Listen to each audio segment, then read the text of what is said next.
أشهد أن محمدا رسول الله.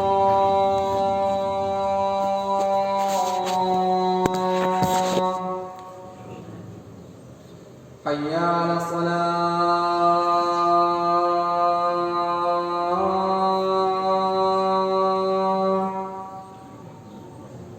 حي على الصلاة.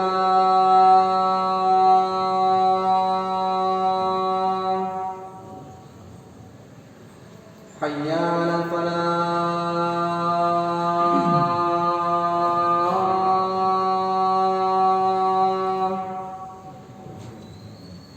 حي على الفلاح.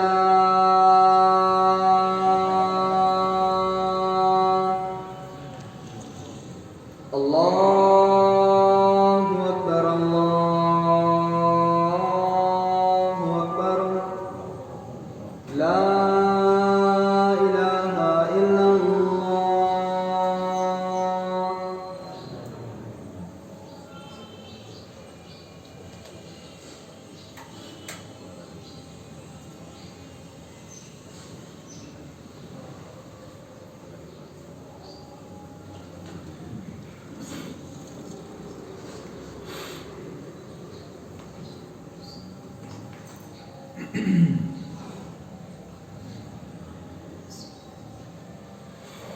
إن الحمد لله نحمده ونستعينه ونستغفره ونعوذ بالله من شرور أنفسنا ومن سيئات أعمالنا. من يهده الله فلا مضل له ومن يضلل فلا هادي له. وأشهد أن لا إله إلا الله وحده لا شريك له وأشهد أن محمدًا عبده ورسوله. أما بعد فإن خير الحديث كتاب الله وخير الهدي هدي محمد صلى الله عليه وسلم وشر الأمور محدثاتها وكل محدثة بدعة وكل بدعة ضلالة وكل ضلالة في النار. وقال الله تعالى في كتابه المجيد: وأعوذ بالله من الشيطان الرجيم. بسم الله الرحمن الرحيم. قل لا أملك لنفسي نفعا ولا ضرا إلا ما شاء الله ولو كنت أعلم الغيب لاستكثرت من الخير. وقال في موضع آخر: لقد كان لكم في رسول الله أسوة حسنة. وقال في موضع آخر: يا أيها الذين آمنوا أطيعوا الله وأطيعوا الرسول ولا تبطلوا أعمالكم. تمام قسم کی حمد و ثنا کبریائی بڑائی اس احکم الحاکمین خالق کائنات مالک ارض و سما کے لیے لائق و زیبا ہے، جس کے علاوہ کوئی معبود حقیقی نہیں، جس کے لیے تمام تر عبادت ہے، جو تمام بادشاہوں کا بادشاہ ہے، جو رب العالمین کہ جس کے حکم کے بغیر، جس کی مرضی کے بغیر اس کائنات کے اندر ایک پتا بھی نہیں ہل سکتا.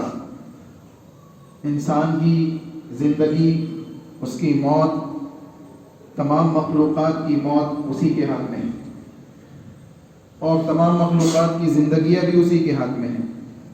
سب کو رزق دینے والا، سب کا خالق اور مالک وہ رب العالمین، جس کے لیے تمام تر حمد و ثنا.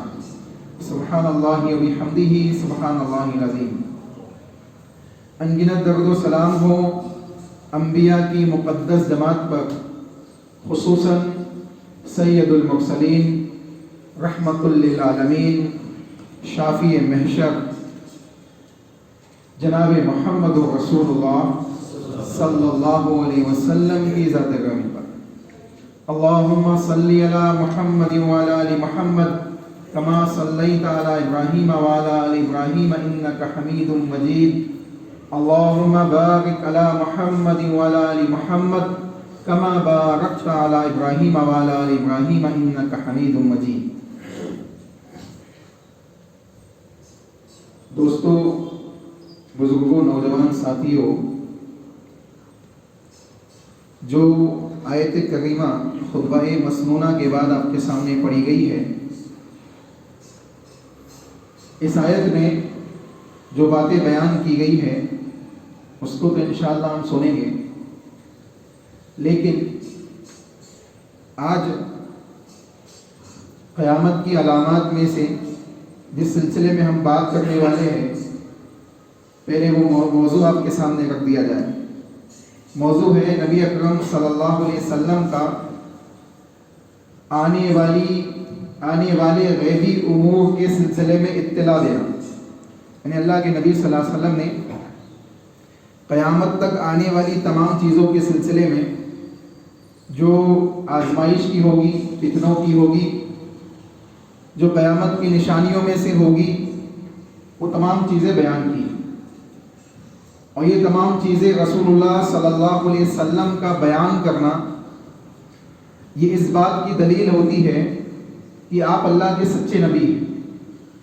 آپ کے اوپر فرشتہ آتا ہے، آپ کے پاس اللہ کی وحی نازل ہوتی ہے، اور اس اللہ کی وحی کے مطابق ماضی اور مستقبل کے معاملات آپ لوگوں کو بتاتے ہیں۔ اس سے یہ دلیل نہیں لینا چاہیے کہ رسول اکرم صلی اللہ علیہ وسلم علم غیب کے مالک ہیں۔ اللہ کے نبی صلی اللہ علیہ وسلم نے اگر کوئی بات بیان کی ہے تو وہ اللہ کے حکم سے بیان کی ہے، اللہ کی وحی کے مطابق بیان کی ہے۔ اس بات کو اللہ رب العالمین نے کتاب اللہ کے اندر مختلف انداز سے بیان کیا ہے۔ میں ایک دلیل دے کے بعد آگے ہم انشاءاللہ چلیں گے۔ اللہ نے بیان فرمایا وَالنَّجْمِ إِذَا هَوَىٰ مَا ضَلَّ صَاحِبُكُمْ وَمَا غَوَىٰ وَمَا يَنطِقُ عَنِ الْهَوَىٰ وَمَا يَنطِقُ عَنِ الْهَوَىٰ جو اللہ رب العالمین نے بیان کیا کہ نبی اپنی زبان سے کوئی بات کہتے نہیں ہیں سوائے وحی کے، یعنی جو بات کہتے ہیں وہ اللہ کی وحی ہوتی۔ اس کا مطلب ہے کہ رسول اللہ صلی اللہ علیہ وسلم کی احادیث صحیحہ اللہ رب العالمین کی وحی ہے، اللہ رب العالمین کی وحی ہے۔ اور اللہ کے نبی صلی اللہ علیہ وسلم نے مستقبل کے جو باتیں ہمیں بتائی ہیں یا ماضی کی کوئی بات ہمیں بتائی ہے، جیسے آپ دیکھیں احادیث کے اندر آتا ہے کہ بنی اسرائیل کے واقعات اللہ کے نبی صلی اللہ علیہ وسلم نے بیان کیے۔ ایک مشہور واقعہ آپ نے سنا ہے، 3 لوگ سفر پہ تھے، طوفان آنے لگا، گفا میں چھپے، اور اس کے بعد کیا ہوا؟ گفا بند ہو گئی۔ سنا ہے ہم نے، یہ واقعہ کب کا ہے؟ اللہ کے نبی کے زمانے کا تو نہیں ہے، مستقبل کا بھی نہیں ہے، رسول اللہ کے زمانے سے پہلے کا ہے، ماضی کا ہے، پاسٹ کا ہے، ماضی کا ہے۔ اللہ کے نبی نے بیان کیا تو ہم یہ کیا کہیں گے کہ اللہ کے نبی ماضی کا علم رکھنے والے، غیب کی باتیں جاننے والے؟ یا اللہ کے نبی نے کہا کہ مستقبل میں فتنے آئیں گے، تم دیکھو گے فتنوں کو اپنے آنکھوں سے، دجال کا فتنہ، یاجوج اور ماجوج کا فتنہ، اس قسم کے مختلف فتنے آئیں گے، سورج دوسری سمت سے اگے گا۔ یہ تمام چیزیں بڑی علامتوں میں سے ہے قیامت کی، جو اللہ کے نبی محمد رسول اللہ صلی اللہ علیہ وسلم نے بیان کی۔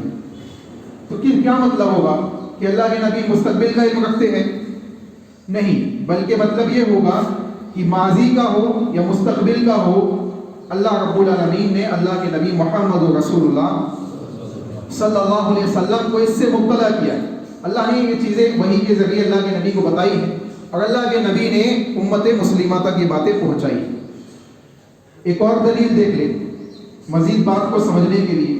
اللہ کے نبی محمد رسول اللہ صلی اللہ علیہ وسلم نے ارشاد فرمایا قیامت کا دن قائم ہوگا، لوگ حوض کوثر پہ جمع کیے جائیں گے، میں جامع کوثر لوگوں کے سامنے پیش کر رہا ہوں، امت مسلمہ کے لوگ آئیں گے، اعضائے وضو چمک رہے ہوں گے، وضو کے تمام اعضاء روشن ہوگی، میں ان کے پاس کیا کروں گا؟ پیالہ دینے لگوں گا، فرشتے کہیں گے ان کو مت دیجیے، ان کو پیچھے ہٹا دیا جائے گا۔ رسول اللہ صلی اللہ علیہ وسلم 1450 سال پہلے یہ بات بیان کر گئے جو قیامت میں ہونے والی۔ اللہ کے نبی پوچھیں گے اے فرشتوں کیا معاملہ ہے، کیوں ان کو پیچھے ہٹایا جا رہا ہے؟ یہ لوگ تو امتی ہے، اعضائے وضو چمک رہے ہیں۔ اللہ کے نبی محمد رسول اللہ صلی اللہ علیہ وسلم کو بتایا جائے گا اے محمد صلی اللہ علیہ وسلم یہ وہ لوگ ہیں جنہوں نے آپ کے بعد دین کے اندر بدعت کو جان دیا، دین کے اندر بدعت کے اوپر عمل کیا اور اسی بدعت کو دین سمجھتے ہوئے زندگی گزاری، یہ وہ لوگ۔ جب یہ بات رسول اللہ صلی اللہ علیہ وسلم کے سامنے آئے گی، اللہ کے نبی صلی اللہ علیہ وسلم جو رحمت للعالمین ہے کہیں گے سحقاً سحقاً لمن غیر بعدی، ان کو پیچھے کر دو، ان کو پیچھے کر دو جنہوں نے میرے بعد دین کے اندر ایجادات کی۔ اب دیکھیں کوئی کہے کہ یہ تو قیامت کی دن کی بات ہے، اللہ کے نبی نے 1450 سال پہلے بیان کر دی، اس کا مطلب ہے کہ اللہ کے نبی علم غیب جانتے ہیں، اس کا مطلب ہے اللہ کے نبی صلی اللہ علیہ وسلم علم غیب جانتے ہیں۔ تو اس بندے کو سوچنا چاہیے کہ اسی حدیث کے اندر اللہ کے نبی سے کہا جا رہا ہے، فرشتے کہہ رہے ہیں کہ اللہ کے نبی آپ نہیں جانتے، انہوں نے دین کے اندر بدعت ایجاد کر۔ اگر اللہ کے نبی کی اس دلیل سے علم غیب کا دعویٰ پکڑا جائے تو اس کے اندر علم غیب کا رد بھی موجود ہے کہ اللہ کے نبی محمد رسول اللہ کو فرشتے کہہ گئے اللہ کے نبی آپ نہیں جانتے، اور علم غیب کا جو دعوے دار ہوتا ہے وہ ماضی مستقبل کو جانتا ہے اور ڈھکی چھپی تمام باتوں کو جانتا ہے، اس سے کوئی بات چھپی بھی نہیں ہوتی، اور وہ ذات صرف اللہ رب العالمین کی ذات۔ اسی لیے ان باتوں کو سننے سے پہلے جو موضوع باندھا گیا ہے کہ نبی صلی اللہ علیہ وسلم کا آنے والے فتنوں کے سلسلے میں، آنے والے غیبی باتوں کے سلسلے میں اپنی امت کو بتانا، تو اللہ کے نبی نے بتایا ہے یقینی طور پہ۔ ایک لمبی حدیث ہے انشاءاللہ وہ بھی آپ کے سامنے آئے گی، لیکن اس سے پہلے 2 آیتیں سن لیں جس سے واضح ہوتا ہے کہ علم غیب کا مالک صرف اللہ رب العالمین، اس کے علاوہ کوئی نہیں۔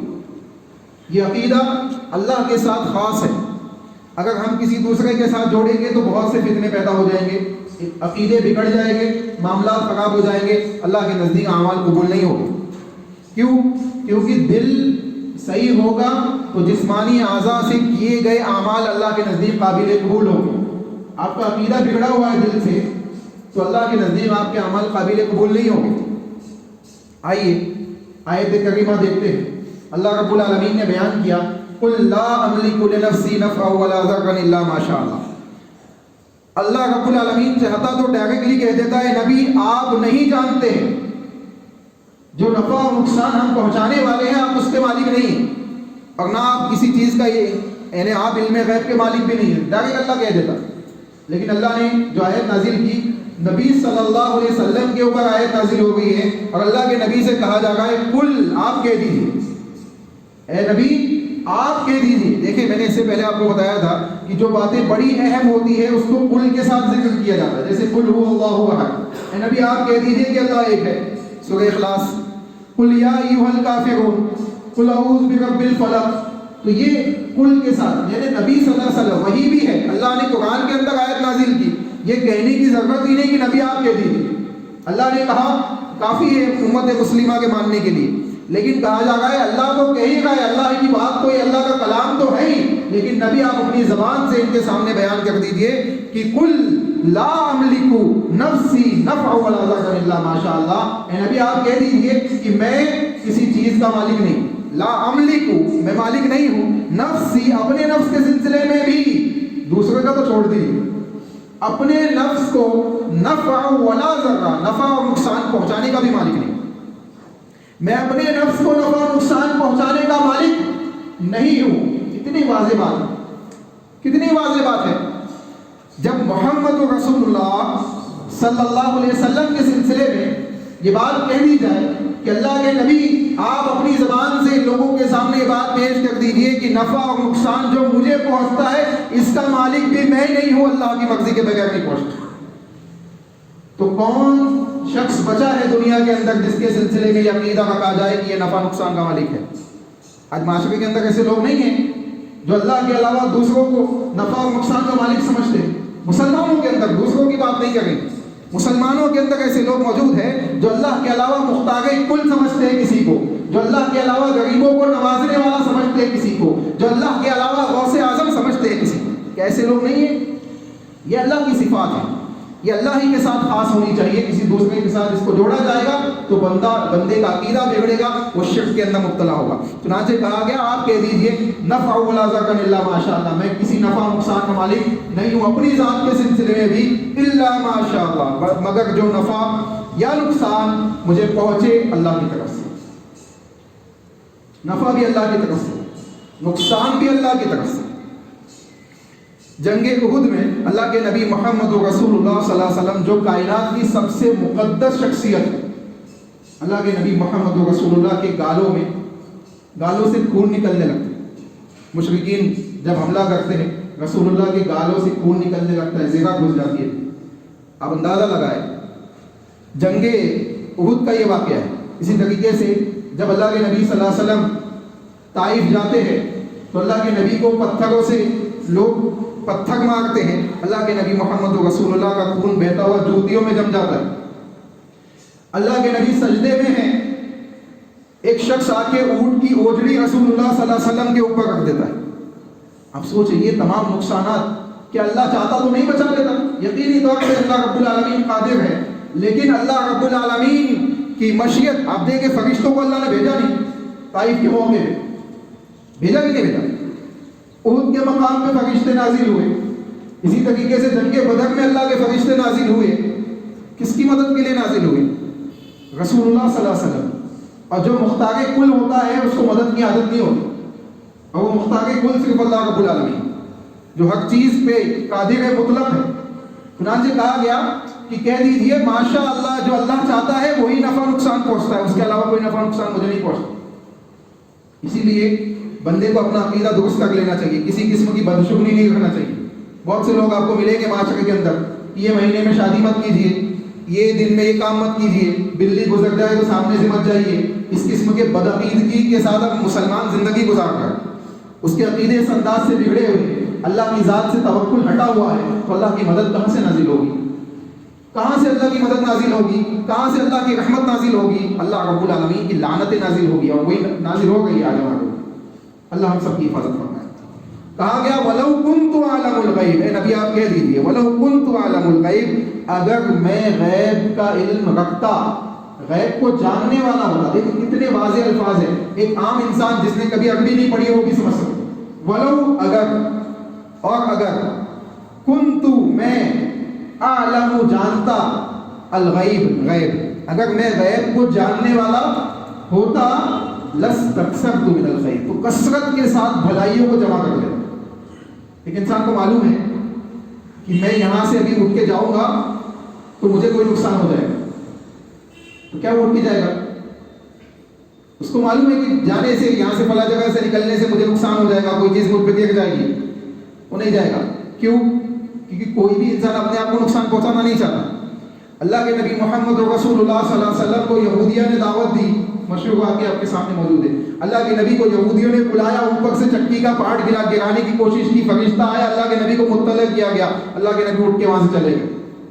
اس سے پہلے تک معلوم نہیں تھا، بیٹھے ہوئے تھے اللہ کے نبی، چکی کا پارٹ گرا کے رسول اللہ صلی اللہ علیہ وسلم کو قتل کرنے کی سازش کی گئی۔ کتنے ایسے واقعات ہیں جو اس بات کی دلیل ہے۔ حضرت جبریل امین آئے، اللہ کے نبی محمد رسول اللہ صلی اللہ علیہ وسلم منتظر ہے، حضرت جبریل داخل نہیں ہوئے اللہ کے نبی کے گھر میں، پتہ چلا کہ کتے کا چھوٹا سا بچہ اللہ کے نبی کے چارپائی کے نیچے داخل ہو گیا۔ اسی طریقے سے اللہ کے نبی نے پوچھا کیوں لیٹ ہو گئے، کیا بات ہے؟ میں منتظر ہوں، تم نے کہا تھا آؤں گا، آئے نہیں۔ اللہ کے نبی آپ کے گھر میں اس قسم کا معاملہ تھا، اس وجہ سے میں داخل نہیں ہوا۔ جس گھر میں کتے ہوتے ہیں، تصاویر ہوتی ہے، اس میں فرشتے داخل نہیں ہوتے۔ اب سوچے رسول اللہ کو معلوم نہیں آپ کی چارپائی کے نیچے کیا چیز ہے، ہم علم غیب کا دعویٰ کریں۔ کہا کہ میں اگر غیب کو جانتا تو بہت سی بھلائیوں کو اپنے لیے کیا کرتا، جمع کر لیتا۔ وما مسنی السوء، کبھی کوئی برائی تکلیف مجھے نہیں پہنچتی، مجھے کوئی تکلیف نہیں پہنچتی۔ ان انا الا، اس کے بعد کیا کہا گیا؟ ان انا الا نذیر، میں تو صرف ڈرانے والا ہوں، وبشیر، اور خوشخبری سنانے والا ہوں، لقوم یؤمنون، جو لوگ ایمان لے۔ کتنی واضح بات ہے۔ اس کے بعد دوسرے آیت میں اللہ نے کہا الم یعلموا ان اللہ یعلم سرہم، اے لوگوں جان لو کہ اللہ ہی کی ذات ہے جو تمہاری چھپی ہوئی باتوں کو بھی جانتا ہے، چھپی ہوئی باتوں کو بھی جانتا ہے۔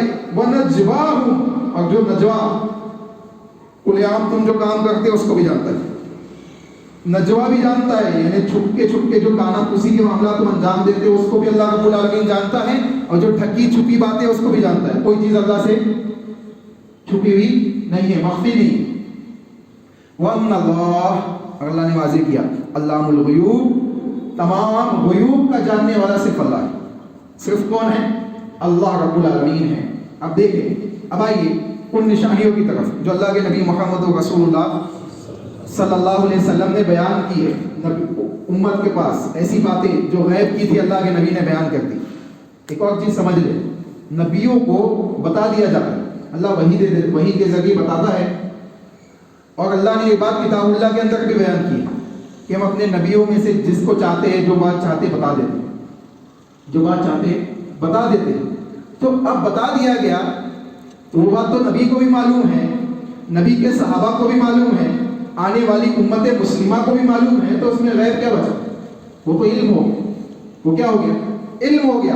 مثال کے طور پہ آپ کے جیب میں کیا ہے مجھے نہیں معلوم، میرے جیب میں کیا ہے آپ کو نہیں معلوم، لیکن میں بتا دوں کہ میرے جیب میں 100 کا نوٹ ہے، آپ بتا دیں کہ میرے جو جیب میں 500 روپے رکھے ہوئے ہیں. جب معلوم نہیں تھا تو غیب تھا، جب بتا دیا تو علم ہو گیا. سمجھ آئی بات؟ جب معلوم نہیں تھا تو کیا تھا؟ غیب کی بات تھی، چھپی ہوئی تھی، معلوم نہیں تھی مجھے، آپ کو نہیں معلوم تھا. لیکن جب میں نے بتا دیا تو کیا ہو گیا؟ علم ہو گیا. تو اللہ رب العالمین نے جو چیز بتا دی اپنے نبی کو وہ نبی کا علم ہو گیا، اور نبی نے اس علم کو امت تک پہنچا دیا. نبی نے کسی علم کے سلسلے میں خیانت نہیں کی اور نہ صحابہ نے کی. چنانچہ ہم کو چاہیے کہ ہم اس کو صحیح طریقے سے سمجھیں. اللہ ہمیں صحیح سمجھ عطا فرمائے. حضرت حذیفہ رضی اللہ تعالیٰ عنہ نے ایک لمبی حدیث بیان کی ہے. کہتے ہیں لقد خطب النبی صلی اللہ علیہ وسلم، اللہ کے نبی صلی اللہ علیہ وسلم نے ہم کو خطبہ دیا، خطبۃ ما ترک فیہا شیئا الا قیام الساعہ، اور جتنی باتیں قیامت تک آنے والی تھی سب ہمارے سامنے بیان کرتے، یعنی قیامت کے تمام چیزیں ہمارے سامنے بیان کرتے چلے گئے رسول اللہ صلی اللہ علیہ وسلم. الا ذکرہ علمہ من علمہ، اور جو چیزیں تھی اللہ کے نبی نے بیان کرتے چلے گئے، جس نے جان لیا اس نے جان لیا، ومن جہلا من جہلا، جس نے بھلا دیا اس نے بھلا دیا. یعنی کچھ لوگوں نے یاد رکھ لیا تمام باتوں کو، اور کچھ لوگ کیا کیے؟ بھول گئے. بہت سے لوگوں کو یاد نہیں رہی. ایسا ہوتا ہے یہاں پہ ابھی اوپر نیچے سب جگہ ملا کے 200 لوگ تو ہو گئی. ممکن ہے کہ کچھ ہی لوگوں کو باتیں یاد رہے، سب کو یاد رہے جو باتیں بیان کی گئی. تو یہ کوئی بڑی بات نہیں ہے. تو صحابی بیان کرتے ان کنت لأرى شيء قد نسيته، ایسی بہت سی باتیں تھی جو میں بھی بھول چکا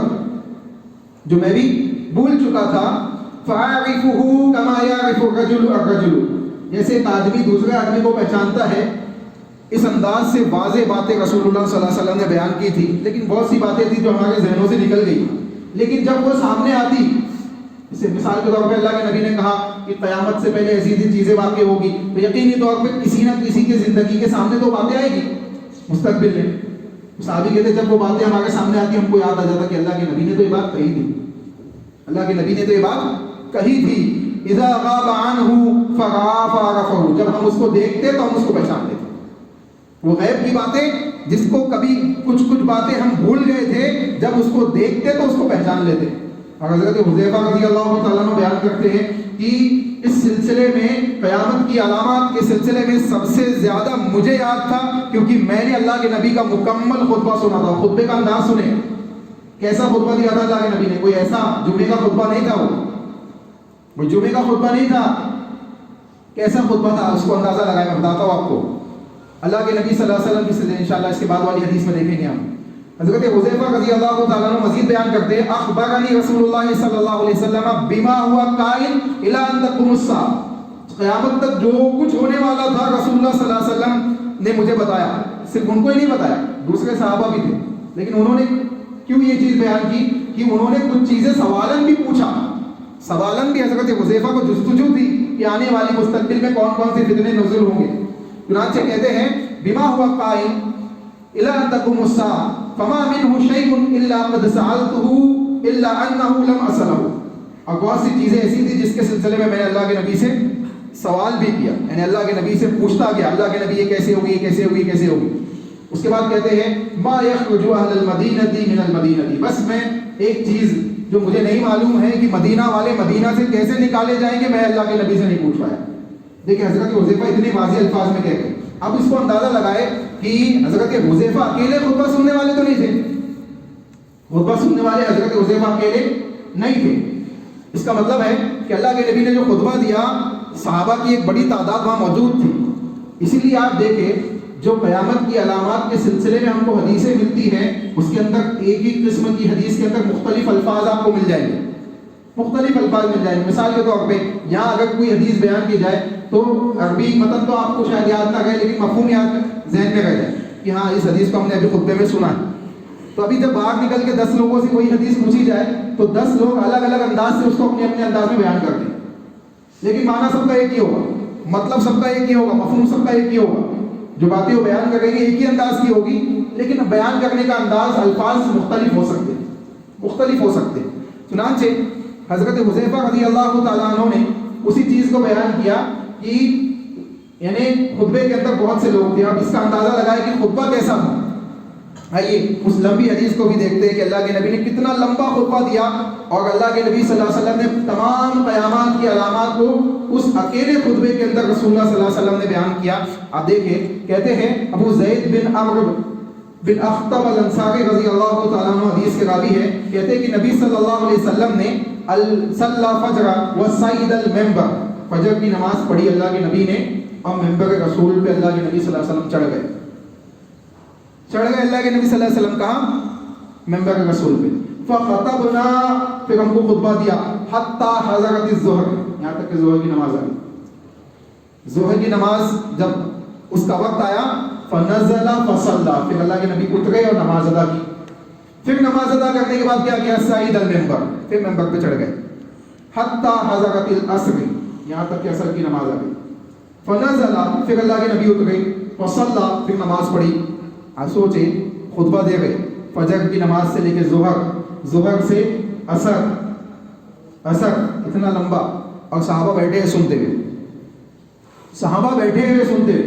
کہتے ہیں فحضرت العصر، عصر کی نماز کا وقت آیا، فنزل فصلى، پھر اللہ کے نبی صلی اللہ علیہ وسلم اترے، نماز پڑھائی، اور نماز پڑھانے کے بعد ثم صعدا، پھر چڑھ گئے منبر پہ۔ فخطبنا، پھر ہم کو خطبہ دیا، حتی غربت الشمس، یہاں تک کہ سورج ڈوب گیا، یعنی مغرب کی نماز کا وقت آ گیا۔ فصلى، پھر مغرب کی نماز کے لیے، فنزل فصلى، پھر مغرب کی نماز کے لیے اترے اور نماز پڑھائی۔ اس کے بعد فخطبنا، پھر ہم کو خطبہ دیا، بما كان وبما هو كائن، فخطبنا فاحفظنا، کہتے ہیں جو کچھ آنے والے معاملات تھے صبح سے لے کے رات تک ہم کو سب بتا دیے۔ فعلمنا، اور ہم نے جان لیا، فاحفظنا، اور ہم نے یاد کر لیا۔ کہتے ہیں ہم نے جان لیا اور ہم نے یاد کر لیا۔ اسی کو احادیث کے اندر مختلف الفاظ کے ساتھ صحابہ نے بیان کیا، جس کو ہم علامت قیامت کے نام سے جانتے ہیں۔ آپ سوچیں یہ پورا خطبہ فجر سے لے کے عشاء کی نماز تک رسول اللہ صلی اللہ علیہ وسلم صحابہ کے سامنے بیان کرتے چلے گئے۔ اس سے مطلب، اس سے دیکھیں، اس سے ایک بات یہ معلوم پڑتی ہے، جو ون ڈے کے ورک شاپ ہوتے ہیں نا صبح سے لے کے شام تک، کبھی کبھی یہ بھی ضروری ہوتے ہیں مسلمانوں کے لیے، تزکیہ نفس کے لیے۔ 1 گھنٹے 2 گھنٹے کے جو جلسے ہوتے ہیں اس میں انسان جذبے سے آتا ہے، تقریر سنتا ہے اور خوب جذبے کے ساتھ اٹھ کے جاتا ہے، اور 2 گھنٹے بعد پورے معاملات صاف ہو جاتے ہیں۔ یہ جو معاملات ہیں، یہ جو چیزیں ہوتی ہیں صبح سے لے کے شام تک، یا 2-3 دن کے ورک شاپ ہوتے ہیں، یہ علمی مجالس ہوتی ہے، اس میں علمی گفتگو ہوتی ہے، اس میں سیکھنے اور سکھانے والی بات ہوتی ہے، صرف بیان کی بات نہیں ہوتی۔ تو سیکھنے اور سکھانے والی بات جو ہوتی ہے وہ ہمیشہ تک یاد رہنے والی ہوتی ہے اور ہمیشہ فائدہ پہنچانے والی ہوتی ہے۔ اس لیے انسان کو چاہیے کہ سیکھنے اور سکھانے والے مجالس کو زیادہ سے زیادہ اٹینڈ کرنے کی وہ کوشش کرے، تاکہ اس کو مسلسل فائدہ ہو۔ تو صحابہ نے اللہ کے نبی کا ساتھ دیا، ایسا نہیں کہ چھوڑ کے چلے گئے۔ فجر سے لے کے عشاء تک صحابہ بھی بیٹھے گئے اور رسول اللہ صلی اللہ علیہ وسلم کے بیان کو سنتے گئے۔ اللہ کے نبی بیان کرتے چلے گئے، رسول اللہ صلی اللہ علیہ وسلم کے بیان کو صحابہ سنتے چلے گئے، یہاں تک کہ بیان کرتے ہیں فعلمنا واحفظنا، اور ہم نے جان لیا، ہم نے علم حاصل کر لیا اللہ کے نبی سے اور اس کو یاد کر لیا۔ یعنی جو باتیں اللہ کے نبی نے بیان کی تھی مختلف انداز سے صحابہ نے اس کو کیا کیا؟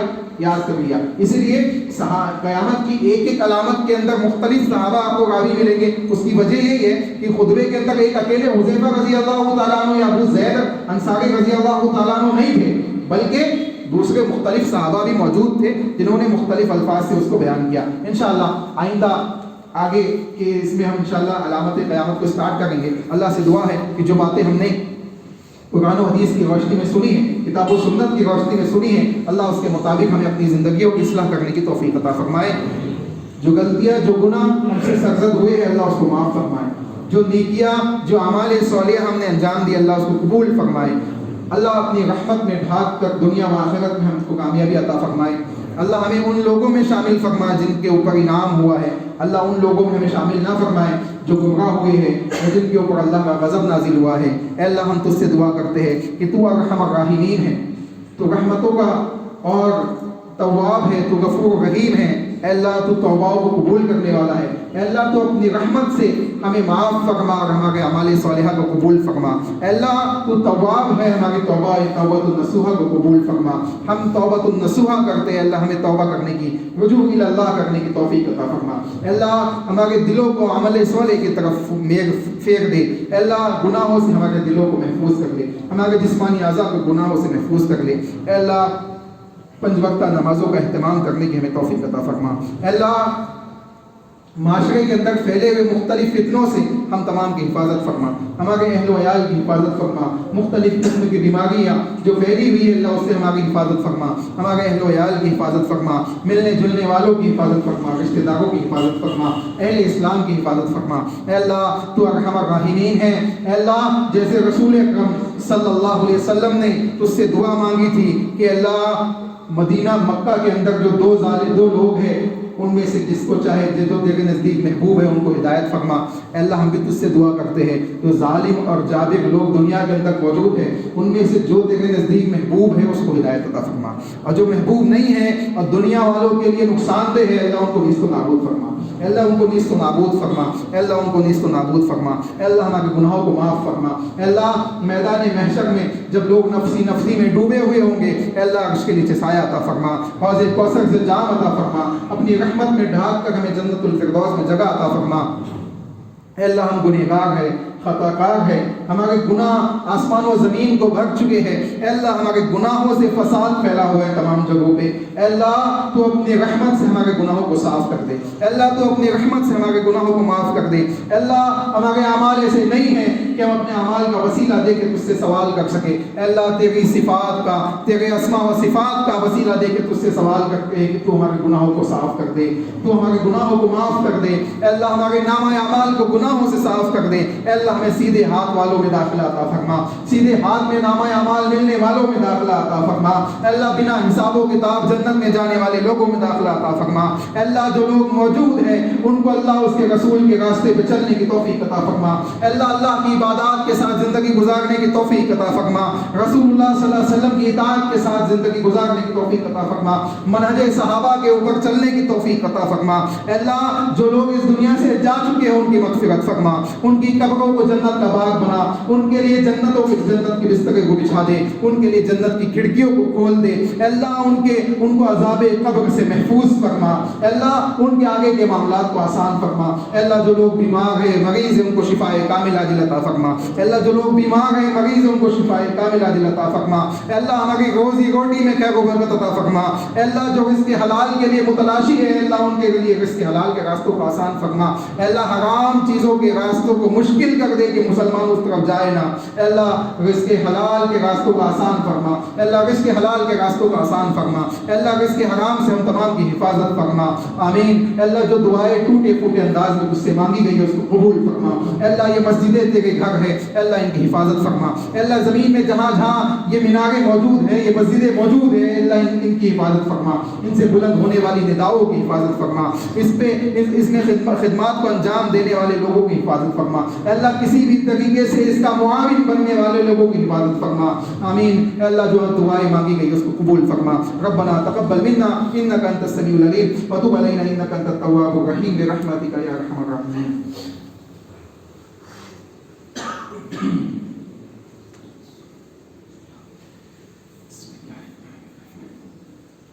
إن الحمد لله نحمده ونستعينه ونستغفره ونعوذ بالله من شرور أنفسنا ومن سيئات أعمالنا من يهده الله فلا مضل له ومن يضلل فلا هادي له وأشهد أن لا إله إلا الله وحده لا شريك له وأشهد أن محمدا عبده ورسوله أما بعد فأعوذ بالله من الشيطان الرجيم بسم الله الرحمن الرحيم إن الله وملائكته يصلون على النبي يا أيها الذين آمنوا صلوا عليه وسلموا تسليما اللهم صل على محمد وعلى آل محمد كما صليت على إبراهيم وعلى آل إبراهيم إنك حميد مجيد اللهم بارك على محمد وعلى آل محمد كما باركت على إبراهيم وعلى آل إبراهيم إنك حميد مجيد عباد الله رحمكم الله إن الله يأمر بالعدل والإحسان وإيتاء ذي القربى وينهى عن الفحشاء والمنكر والبغي يعظكم لعلكم تذكرون قوموا إلى الصلاة